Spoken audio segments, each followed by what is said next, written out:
Alright, I want to do the 30-day Doctor Who challenge, which is usually done in a text post, on a blog, somewhere out in the internet. But I am horrible at remembering to do text posts about 30-day challenges on my blog that is somewhere out in the internet. So, I've decided to do videos because they're slightly more engaging and I feel they'll better be able to expand on my thoughts than I feel like a text post would allow me to do.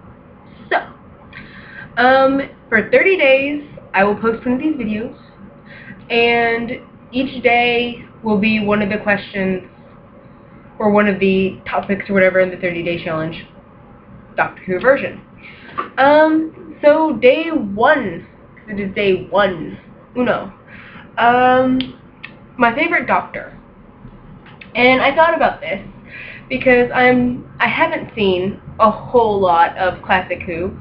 In fact, I think my total amount of Classic Who episode knowledge amounts to maybe 3 episodes, and they were all Tom Baker's.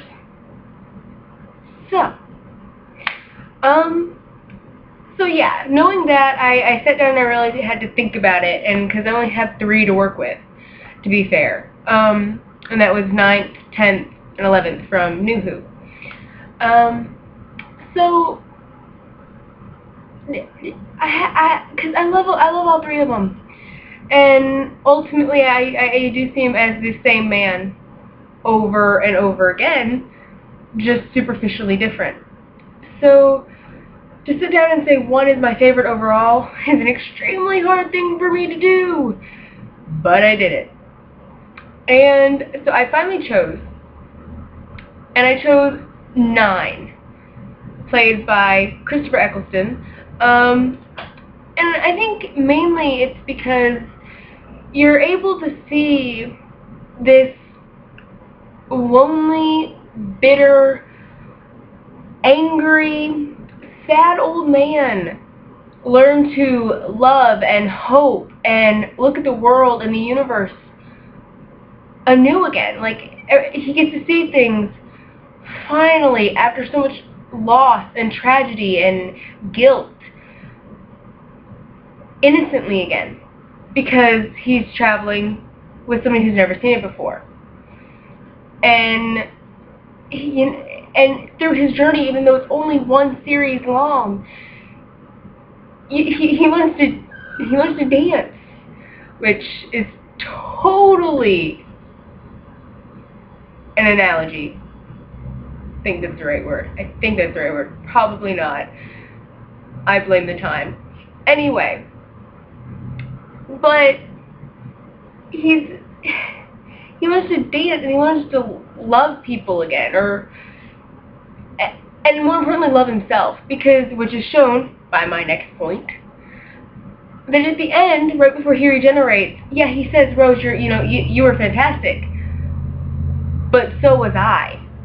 And I think that's a good point, because usually when you see a doctor, he's taking these companions and he's showing them how amazing they are and how awesome and how, spectacular and how much potential they have that they don't realize until he's there.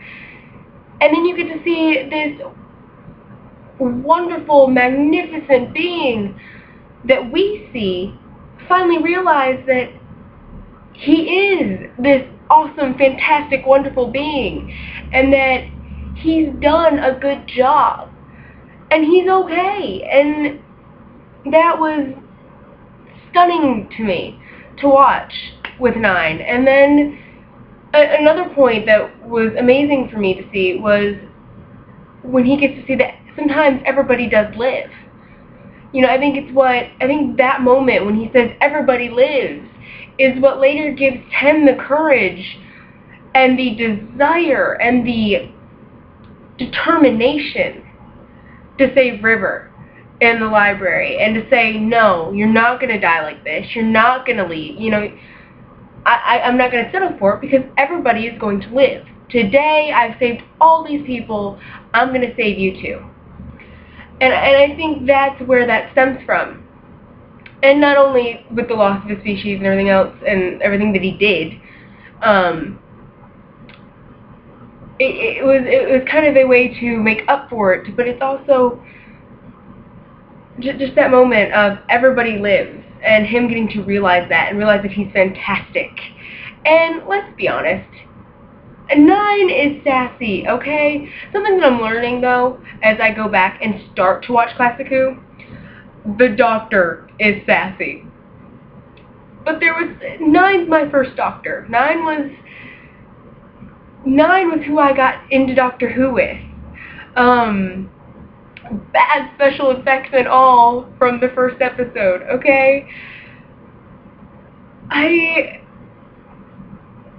learned to look at this world that is created in Doctor Who with new, fresh eyes, and to see somebody that I already thought was fantastic realize that he was, and learn to do all these experiences again, and love life was really, it stuck with me, even after I've watched 10 and 11, and I've started to go back and watch Classic Who, and it's just really, that his series has always stuck with me for that.